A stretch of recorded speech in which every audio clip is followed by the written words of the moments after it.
Hi, my name is Alyssa, and that is Marie, aka Bama. I call her Bama, but you can call her Marie. And we are the Fuel the System podcast. And we are talking about something near and dear to us, the fillers and junk, the foods you think are healthy, but aren't. Are you ready for this, Bama? Let's do it. We're ready? So, most people think they're eating healthy, but the truth is you're being lied to. And it's not your fault because the foods you're buying, the ones labeled natural, whole grains, low fat, are some of the most misleading products in the entire grocery store. I see this every single week with clients. They're trying, they care, they're putting in the effort, and still feel bloated, tired, inflamed, and they don't understand why. And today, we're going to break that down. The real problem. Here's the truth. The problem isn't that people don't want to be healthy. It's that the system is designed to confuse you. Food companies are not trying to make you healthier. They're trying to make products that sell. And the way they do that is by making unhealthy food look healthy. You're not reading the back, you're trusting the front, and the front of the packaging is marketing. So let's dive into the marketing section here. And I pulled up some statistics. Yes, I did that this time, Bama, not you, since I love to talk so much. What? All right.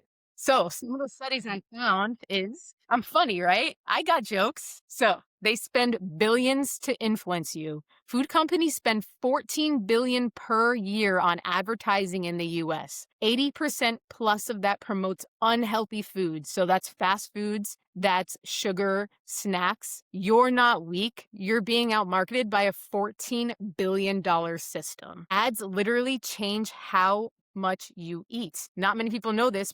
Exposing yourself to food ads increase how much people eat by, according to this one study I found on National Library of Medicine in a meta-analysis in 2022, 5 minutes of junk food ads can increase your calorie intake by 130 extra a day. In kids, that's pretty crazy. Just by an Yikes. ad, 5 minutes, okay?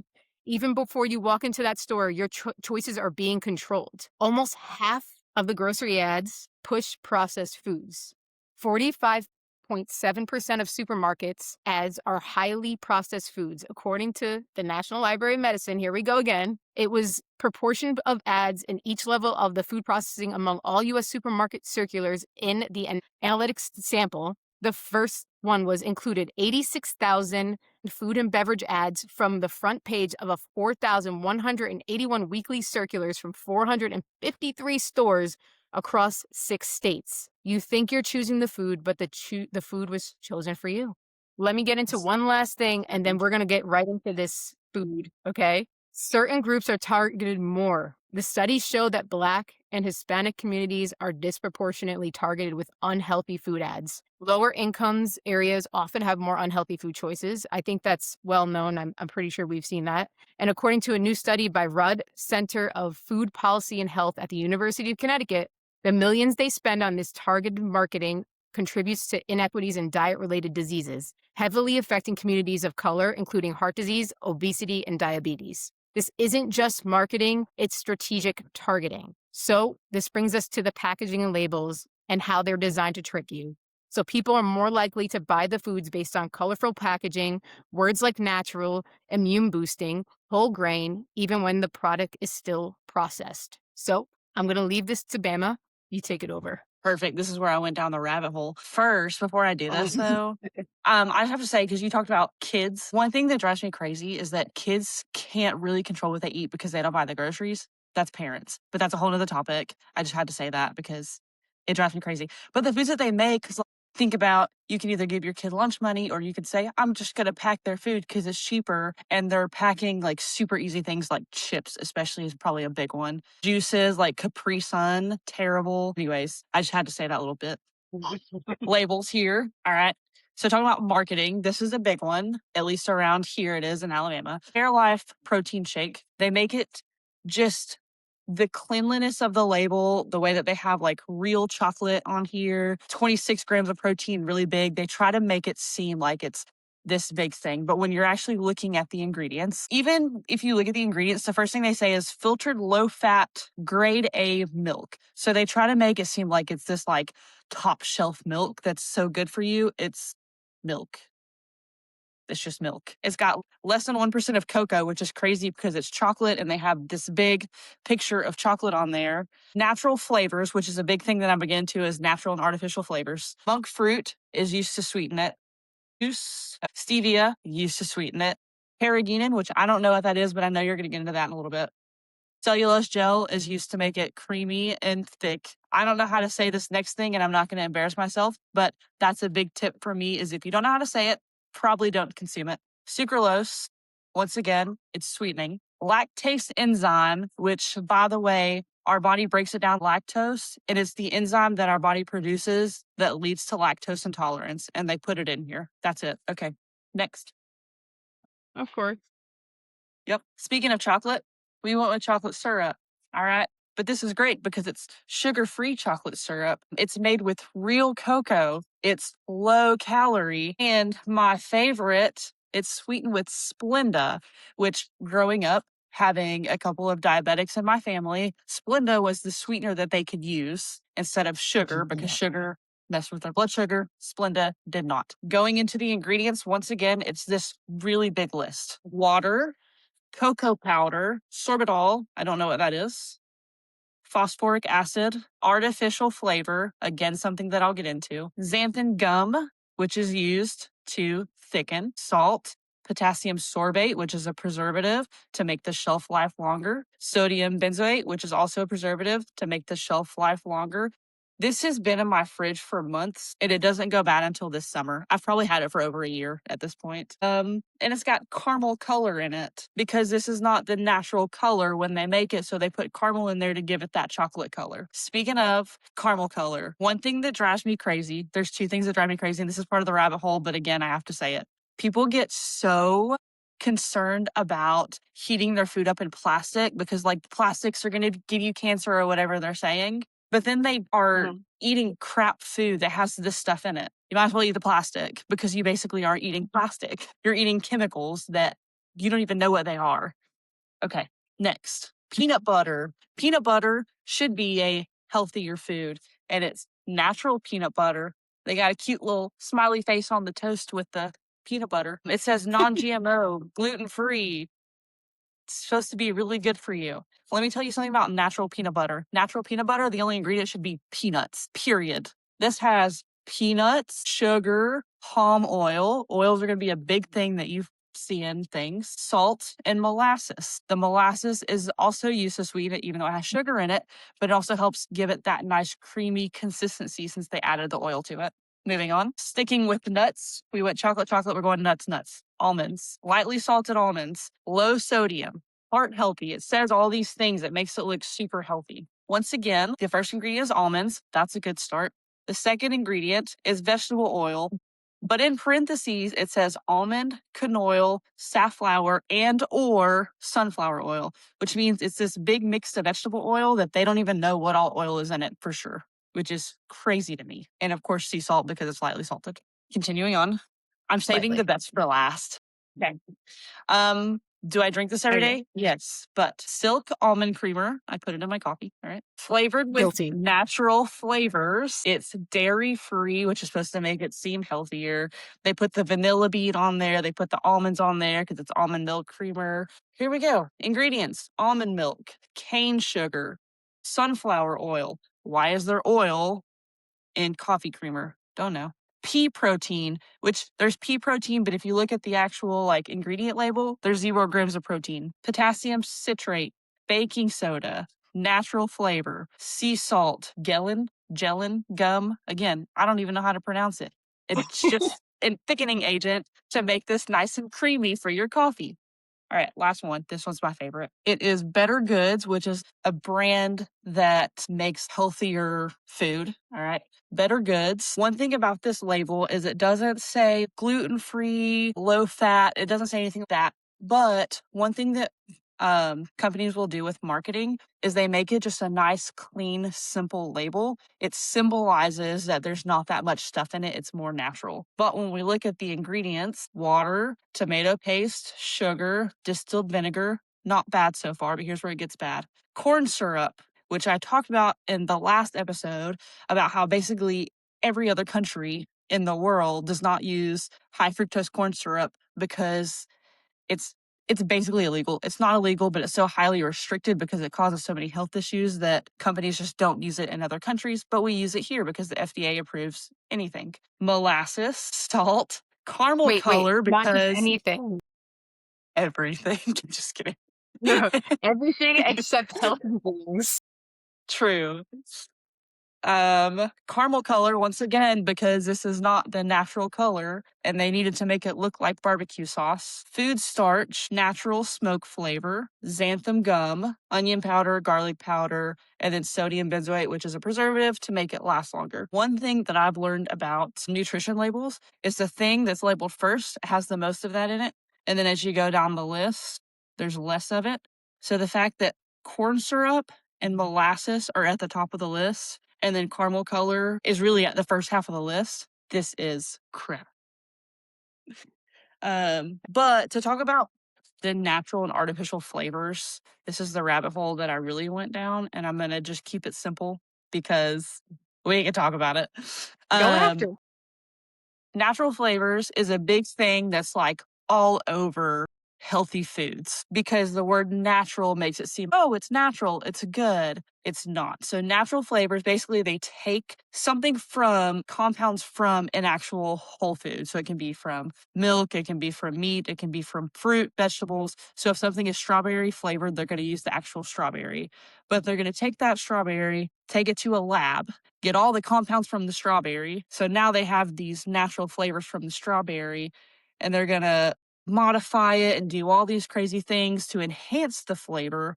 So now we went from having this natural strawberry to this chemical compound that they're now going to put in whatever to make it taste like strawberry. So it went from being it was a natural food to now it's just chemicals that you're putting in your body and they're making it sound good with the word natural. And then artificial is just completely made in the lab. They just mimic the flavors. So Dr. Pepper's a good one. 23 flavor blend is what it is, a secret blend. It's all artificial flavor. Every single bit of it is made in a lab. So 23 chemical compounds that they put in one drink to make it taste good. Crazy, crazy. And then another thing is so I think the last video I said something about like the salt factor, about how food companies have this like perfect formula. So salt factor, it's more commonly called bliss point. So bliss point is the exact amount of salt to put into a food so it's not too salty, but it causes this chain reaction where you eat this salty food, it tastes delicious, it's super palatable, it makes you thirsty, but in turn, because Mhm. now you've messed with all this stuff, adding the salt in your body, and you're probably not drinking water, you're probably drinking Diet Coke or something, which has aspartame, which is also really bad, but whatever. And they'll drink Diet Coke. So really dehydrating yourself more, and then it makes you crave the salt even more. And so it's just this cycle that people cannot get out of. That was my rabbit hole that I really summed up a lot because man, I could keep going. Oh my I gosh. mean, that was pretty good. Nailed Yeah. that one on the head. Yeah.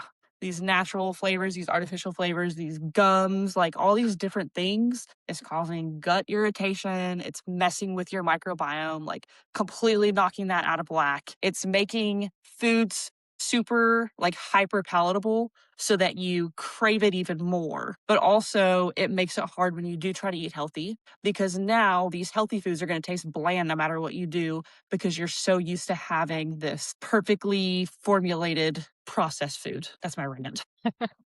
Thought it was pretty good. I think you nailed a lot of it on the head. The compounds, the carrageenan or whatever, however you pronounce that word, definitely an irritant. It's definitely linked to inflammation for sure. I believe in even some cancer cause cancer as well. But yeah, that was a lot. That was a Was a lot to take in. I mean, those are things people drink and eat, on a regular basis. Peanut butter. First of all, can we talk about how you're gonna name peanut butter gluten-free when peanuts are naturally gluten-free? So that is also something to look at, right? yep. Just if you want peanut butter, just put peanuts in a food processor and blend it until it's peanut butter. You got peanut butter. Yeah, or you go to a store, they literally have a spot where you can actually blend your own peanut butter, or they've already pre-blended it, depending on where you We are. we need that here. Yeah. Usually Whole Foods does it, or, I don't know if Publix probably doesn't do that right now, but Sprouts is a good one. Okay, we'll get there. Let me see. So what I'm thinking we'll get there. So you touched on a lot of grab and go kind of stuff. There's a couple things I wanna just talk about for grab and go situations because I feel like that's what a lot of people are doing now. So I wanted to bring up flavored yogurt. Think that's a good one? That's going. Yeah. Okay. So people are going to the store. I want to eat healthy. I want to get my healthy fat in the morning, and I'm going to do some berries, and I'm going to just be really healthy. And then they go and they find a yogurt that has already pre-compote blueberry strawberry mix, and I believe even what is the brand? It's Fage it's Fage, right? Something like that. There's one out there that's brand, and you literally can just dip over the sauce that they put in, and then you mix it and then you eat it. The problem with that is you're adding 15 to 30 grams of sugar into what you're supposed to be kind of limiting yourself on, which is sugar, right? It also comes with the natural flavors, the thickeners. So carrageenan and guar gum and xanthan gum, those are all thickening agents that actually, if you are sensitive and you have IBS or IBD, um, those will definitely cause bloating or stomach irritations, especially if you're super sensitive. Then we also have a modified food starch in there, which is super ultra processed. And what you went over, which was natural flavors. That's my favorite one. I think that's my favorite one of all of them. Let's just say natural flavors because it's a compound of so many millions of different things they create in the lab. And then we go into pectin, which is used to thicken, which is like a super cheap way of thickening something. And then you go to color additives, like you mentioned. So red dye 40. So instead you're getting strawberries and you think you're getting real strawberries, but you're also getting red dye 40 in there. Yum. So what are the problems with that? And the reason why me and Bama bring up these situations is because they cause blood sugar spikes. If you're someone that is a diabetic, these are things you have to read these labels. You should probably go and buy the unsweetened one, even if you don't like it, and then sweeten it with maple syrup because maple syrup is a low glycemic option for people that have type 2 diabetes, which is super easy. And you just pour it in, mix it, and then maybe put in some fresh berries or something like that. Because all the other stuff you're doing, these flavored yogurts, they're going to disrupt your gut health and they're going to feed the inflammation. So you're going to be like, why am I not feeling better? And you may have incorporated yogurts into being a routine every morning. And it could be something as simple as that could be throwing off your gut. Do you have anything you want to add to that for that one? Yeah, basically the thing that food companies are doing with all of these ingredients, if that's what you want to call them, is they are trying to hit your dopamine response, which is like your reward system.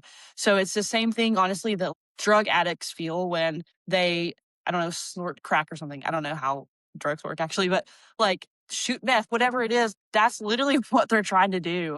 And it's the same thing, like people who enjoy going to the gym because they get that like dopamine spike, there's a healthy way to do it, but they're finding this way in a lab with scientists to hit this dopamine reaction to keep you coming back for more. Absolutely. That is a big issue. And this is why people actually, whenever they start a diet and they cut out sugar completely, it's really hard for them because what do they have? They have withdrawal. So what does an addict have when they don't have the substance anymore? Withdrawal. So I always said, it could be an extreme way of thinking, but the biggest war I think on the planet is within this food system that we have now created, because we've created, not us, but they've created these monsters that are literally allowed. If you look at America, I think you mentioned it on the Labs podcast, where around 60 to 70% of people are dealing with obesity issues. Now, maybe some of the BMI charts are a little wonky because, you have people that work out and things like that. But there are a huge percentage of people, especially in our 30s, around our age, that are dealing with autoimmune diseases. And I really do truly believe that, the biggest war on us is food, and it's an addiction problem because they've created something that's just so easily consumed. And we've just grew accustomed to it. Like, it's okay. Like, it's part of society. And I want to just bring this in, and I'm going to bring it back to what we're talking about, but it's similar to that carnivore diet, right? I wanna say it's similar to the carnivore diet because I'm gonna tell you why. They're making people look crazy for eating a whole product, and they're trying to make them look even more crazier because they think that some people are doing super extreme stuff. There are a few people that do, but there are a majority of people that are not doing the extreme level of carnivore and are seeing results, and the doctors are not used to seeing these labs where their LDLs are high and their cholesterol, but the thing is your body's running perfectly fine on those cholesterol levels, actually even better. So I do want to bring that in because they're trying to make whole foods, people that are switching to all whole foods, even vegetarians. There was a time where they thought vegetarians were kind of crazy, right? And that's a whole food. They want you to feel that way so that you go back to the processed foods and the cereals and the Captain Crunches and the oatmeals. And what are oats though? Oats are who do they feed oats to get nice and fat? Cows, things, pigs. Because why? You want them bulky and for you to eat them and yum yum yum, right? More rounds go around, right? So I just want to just say that and then I'll bring it back. So what do you think on that, Bama? With all that, like, and even tying into our last episode, so I work at an ice center where we work with mostly older people, and it seems Mhm. people who are 45 and up are on cholesterol medication, and they're on blood pressure medication, and it all has to do with diet and like just these things that they're putting in our food is wild. They're literally making us addicts. And it's not necessarily to drugs, but in a way, our body kind of responds to it in that way. And like, it's hard to Mhm. come off of these foods because they're meant to make you crave even more of it. And I mean, they're succeeding, unfortunately. And our, our America is sick and it's really sad. And even I watched this documentary on Netflix and I cannot remember the name of it. I'll have to look it up. But it's about this guy who he did all this research. He took real people who like one person had cancer, one person had it was different health issues, and he Mhm. had them go vegan basically. So they were just eating whole foods. That's all they were eating. And it cured the cancer. Mhm. It cured all these different issues because you're not eating all this crap food. And that's the thing is like, you don't have to have this diet. You don't have to be a vegan. You don't have to do all these things. Literally just eat lean meat and whole foods. And it's like that's like the Yes. secret, but it's not a secret, but it doesn't give people that quick fix that they want. And they even get that with the dopamine response from the food is this quick fix. And they want that with weight loss and all this other stuff, which again goes back to our past episode with like GLP-1s and stuff like that. But it is a whole system and it brings my conspiracy theory to light that food companies are trying to make us sick so that we get on medication, but whatever. It's not a conspiracy at this point though. Like I'm gonna say it's not a conspiracy because this is what it is. I'm 32 years old. I almost was diagnosed with lupus at 32 years old. I have Lyme disease at 32 years old. You know what I'm saying? Like, and I'm not the only one. That's the issue, right? So I'm gonna say your conspiracy is a fact that it's true. And it's just hard for people to swallow that. And that's okay because people are afraid because once you start accepting things like that, it gets scary, right? But the thing is you're in control of your own body. And the reason I mentioned those diets weren't because of how extreme they are, because you wouldn't have to be extreme if they weren't messing with your diet, right? To begin with, these whole foods and spraying them and all this stuff, right? The vegetables and things. And it's people have to go to that extreme sometimes because they can't get away from the drug of like, I need sugar, sugar, sugar. I need this processed food. I need this peanut butter. I need this, and that's why they go so restricted for a little Mhm. bit. You know what I mean? So I totally get that. I think whole foods are perfect. I think you should have a combination of vegetables and meats, and we should be able to consume that as if you were going to Europe, right? Europe. I've been to Europe, and I'm eating carbs off the chain. And I mean, and like I said, I'm kind of like a in between an animal based diet to a dirty carnivore diet. That's pretty much what I do. But when I went there, I was able to eat carbs, no problem, not at all. And when I did get a little sick, I think it was from the water, and I took a little probiotic shot they had from the pharmacia, and I was fine. The farmer. So it just Yeah, the pharmacia. And the lady was like, "I give you a something. You speak English?" I said, "Yeah, I speak English. Give you something to help your stomach." I said, "Okay, give it to me, lady. Give it to me. I'll take it." I wound up buying like a whole case. I brought it back with me. They were little shots. I was like, after every meal in America. I mean, yeah. And But when we talk about this stuff that they're putting in food, we're not talking about, I know that people have talked to me about this, and I'm sure that someone's going to bring this up. We're not talking about how they are injecting our meat in our animals with steroids and like doing all these things. That's not what we're talking about. These steroids and antibiotics in the meat. That's not what I'm talking about. Should you go grass fed? Yes, probably. Try to get the better meat. However, that's not what we're talking about. We can't really control that. That's not going to affect you as much as natural flavors and artificial flavors and gums and all these preservatives that they're putting in there and things that you can't pronounce. If you can't pronounce it, it's not doing anything for your body. So why are we putting it in our body? exactly. And I think that's a great example. It kind of reminds me of like so when I went to the store the other day and pulled out all the whole wheat bread. It was like there should be 3 ingredients to bread, right? You know what I mean? 3 or 4 ingredients. Shouldn't be anything more than that. And there was soybean canola oil. There was added sugars, enriched wheat flour, calcium propionate, which is a preservative, which is actually linked to gut disruption. Like here's the thing, these companies know. It's like kind of when you watch that infomercial that comes up for GLP-1 shots, and in the small little letters, it says can cause seizures, can cause this, can cause this. That's what we need on our on our labels for food, because if you saw everything it could cause, you probably wouldn't buy it. That's the thing is they put that stuff at the bottom. It's just with food, they put all these things on the front because no one sees it. They put the little letters at the bottom of the screen. But what you're really seeing is like these people walking around all happy because they're on this shot and they're losing weight and they're so happy because they can do all these things. Cool. But you don't see that your kidneys can fail. You could have seizures. You could have a heart attack. You could die, but it's okay because these people are happy. So I'll get on the shot too. Yeah. I think that's the most irritating part, because at the end, so they'll go, and he's living a happy life. Couldn't cause cancer. Oh, what did you just say? That's how fast they do it, right? They do. Uh, so what we're getting at, right, is if the product you're buying has 20 ingredients in it, you probably shouldn't be purchasing it because it's not really a healthy food, right? Can't pronounce it, Don't eat it. question it. Pronounce half of them, and we study this. Yes. I'll go over the salad dressing real quick, and then you can kind of like put your 2 cents about the seed oils and everything in there if you Yeah. want. Perfect. Yeah?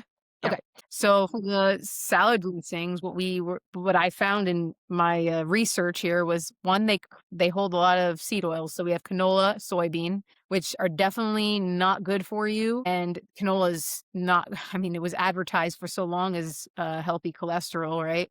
Then you have sugar and high fruit corn syrup, which is Bama's favorite. She loves to put that on everything. And we have preservatives, and we also have I can't even pronounce this word. Sorbate 60 to 80, which is an emulsifier, so it keeps everything from separating. So instead of, as chefs, I could say this, instead of using Dijon mustard, which would be an emulsifier to blend it up, just so you guys know, if you're ever making salad dressing, do some Dijon, some poupon, I'd like to say. Oh my god. Anyway, you put that in, you blend it up, and that's how you actually emulsify the product. People will be like, "What's wrong with this woman?" And The then, great papa. fun. But she'll remember it. So if you're making salad dressing at home, it's not combining. Dijon, man, put some of that in there. And then we have a nice preservative that they always add in, which is a calcium disodium stabilizer. Lovely. Do we need it? No. Okay, but we'll do it because I don't know about you, but vinegar is the most preserved. You can't get anything more preserved than vinegar. You pickle vinegar. Okay, it's pickling. It's like blows my mind why you even need any of this. So I mean, I think that's where I'm going to leave it for you, because it causes the inflammatory oil, damages the cells, cancels out all the benefits of the salad, and then we have a ton of people that do eat a ton of salads thinking that it's healthy for them, but then they're dumping cups of dressing. Guilty as someone, I used to do that as well. I used to use the Italian dressing from Olive Garden, did not care. Drop, drop, drop. Yum. Ain't it all. All yours. Yeah, I mean, with salad dressings, I think is a really good topic because people are, oh, I'm eating a salad. It's so good for me. It's lettuce, and then they put probably a crap ton of cheese, and then a crap ton of bacon, and then a crap ton of croutons, and then douse it with whatever balsamic or ranch is the worst. Blue cheese, don't even get me started about blue cheese. Blue cheese is the most disgusting food in the world, and I'll fight anyone on that. It's so disgusting. But oil, so like any type of oil, if you're gonna have oil, if you want a salad, do a little bit of olive oil, a little bit of balsamic, a vinegar. You're good. There's your like you don't need to add all these extra things. Oils are literally added to food to make things thicker and to make things creamier. That's it. Otherwise, it's basically the same thing as the bliss point. It does the same thing as salt. It makes food more addictive, it makes you crave it more, and it increases the shelf life. It hits that dopamine response once again. It causes gut issues, it can cause headaches, brain fog, like it causes all these things, but you think like I ate well because I ate a salad. No, you didn't. Sorry, you didn't. Mm-mm. I am going to add one thing too. It will cause in women or even men hormonal issues too. The seed oils finding is one right now, so it's knocking your hormone levels off. But Bam is correct. You can make homemade dressings. I actually made a Greek dressing for my mom, and she was like, "How did you make it so quick?" I said, "I just did some onions, blended it with some garlic and lemon and oregano, and then some oil and vinegar, some lemon juice. Tastes just like it. You can even add some of the feta cheese in there. That's how it's literally how Greek dressing is made, you know? Maybe a little anchovies, but I'm not an anchovy kind of girl. You know what I mean? I don't Gross. know. Gross. Me neither, but I'd But rather have it's anchovies over blue simple. cheese. Blue cheese is so disgusting. Sorry. It's so disgusting. It's the most disgusting food in the world. I don't care what anyone says. It's disgusting. If you like it, there's something wrong with you. In other words, I'm gonna get a PO box. I'm gonna put Banda's name on it. Please send her all the blue cheese that Blech. you have and you find. No. Funny story, actually. This has nothing to do with the podcast, just about blue cheese. And you can keep it in here. I don't care. One time I went to dinner with friends, and the person sitting next to me was like, I'm going to get the blue burger. I said, please, for the love of God, if you're going to sit next to me, do not get the blue burger because I'm telling you, as soon as I smell the blue cheese, I'm going to yak. That's going to be it. And sure enough, she ordered the blue burger. As soon as it hit the table and I got a whiff of the blue cheese, we were sitting in a booth and I was like in the middle of the booth. I said, you have got to let me out. And I went to the bathroom and gagged. It is so disgusting to me. I love that story. I love that journey for you as well. I would have just yacked on her plate. Should have never Ugh, ordered it. You warned her. so gross. Well, it's mold. Like it's aged moldy cheese. The cheese heads out there are gonna get real mad at you, Bama. Who cares? Just so you don't know, we live in different states. You can't find me. But if we wanted to, now that we've really smoked the whole processed food industry, because we really can't stand them. I mean, I can't stand them. Let me not speak for Bama, but I'm pretty sure she's up there with me. Let's talk about some real snacks, right? So, what could we snack on and all that, isn't going to cause so much inflammation? You got something for us? People are gonna laugh at me. I eat the same snacks all the time. I eat apples, bananas. I love baby carrots. I can just eat them right out of the bag. They're so good. I love the crunchiness of them, especially if you like eat a lot of healthy food and like you cook a lot of your vegetables and stuff like that. You don't get a lot of crunch. So like a baby carrot, you get that crunch. Oh, good. And then I also eat RX bars. Because they have very few ingredients. You can read them. Delicious. That's awesome. I love baby carrots as well. And they're really low carbs. So that's good for people with keto and stuff like that. But I like a good, I like a good veggie platter. I actually, for my clients, I make a little veggie platter. I do also half a cucumber, cut up some celery for them, some little baby carrots, and then a nice little hummus on the side. I love hummus. Hummus. Yeah. Throw some little microgreens on there. Yeah. Yum, yum, yum. Nutrition. Dates and nut butter, any kind of almond butter or peanut butter. Am I making you laugh, Bama? I'm sorry. I You can see already it. Like it know this. freezes The on you. microgreens and the hummus All day. all day. I'm like the microgreen day. I gonna start calling you that. One cool thing. Yeah, you should do that. You should. I switched you my new title, Microgreen Day. Perfect. One good one I got for you is I actually make these for my clients as well, and was a big hit in when I used to do meal prep. So I used to do over 200 orders a week for people. And then I kind of stepped away from it for myself because I was doing other things. But granola bites, our granola bites, all we would do, and I'll give you a little like tip on it because it's really easy, is you take almond butter and some honey or maple syrup, you put it in a pan, you melt it a little bit, right? And then you can mix it in with some any kind of nuts. You can get like a mixed nut package. And then if you want to throw some dark chocolate chips in there or something like that, and you kind of mix it all together, it's like a binder. And then you put them in a mold. Like you can get these silicone molds from Amazon and put them right into a freezer. And then you could pull them out after and they'll be nice, like hard, nice and hard and actually chewy. You can blend it too as well. Like you can blend it up. I blend it, not just the whole nuts. But it's an easy thing to do. You really wanted to do that. So That sounds delicious. One of my favorite snacks that I'll do, kind of as a dessert sometimes, is I'll get some homemade sourdough bread. I have this girl at work makes it, so I'll have her bring me a loaf of sourdough bread. I'll cut it, and then I'll get peaches from our peach trees, and I'll toast the bread, put a little bit of almond butter in there or on there, a little bit of peaches, and then I'll broil it just long enough to get the peaches sizzling, and then I'll drizzle it with honey and maybe cinnamon. Oh my gosh, it's so good. I'm like drooling. I want that. So good. I'm gonna put up a little emoji with the drool face. That sounds so good. Have you ever done? I don't know if you're a fan of cheeses after your whole debacle with the blue cheese. I am just not blue cheese. Okay, ricotta salata. Have you ever tried that? No, I like ricotta, so Okay, ricotta salata is like it's an interesting cheese. It's got like it's kind of like a ricotta cheese, but it's not. It's more crumbly. But you actually, if you were to put it with like a grilled peach or something, it pairs perfect with the peach. It just I don't know what it is, but a little bit of honey drizzle, a little balsamic or something like that. Girl, I'll have to try it. peaches. Yeah. Yeah, it's called ricotta salata, and actually it's a sheep cheese, but it's not a harsh sheep cheese.